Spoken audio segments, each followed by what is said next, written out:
Welcome to Proclaim, a presentation of the Catholic Diocese of Alexandria. Join us as we journey together through the Scriptures revealed to us by God.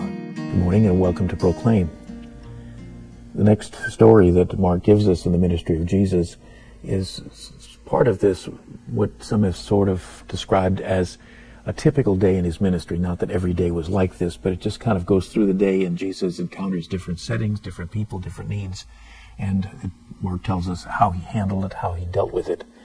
The first one is a very interesting story, and certainly one that has vivid details in Mark's telling of it. It says, when Jesus returned to Capernaum after some days, it became known that he was at home.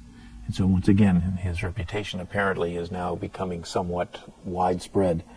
And having preached in the other places that he said he had to go to, even though we're not told what they were, we're not given the names, it clearly then brings him back to what's going to be his base of operations. It's interesting that in the area of Capernaum in today's Israel, you can see what would have been the location of the house of Peter that we heard described where his mother-in-law was cured. We also have what is the site of the synagogue that was the subject of the stories that we've seen in the early part of the gospel.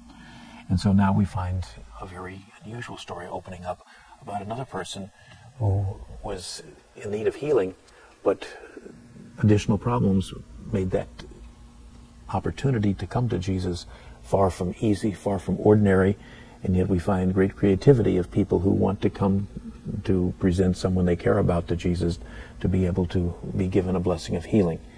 And this involves a man who is described as being a paralytic. This program was brought to you by Antoon Enterprises.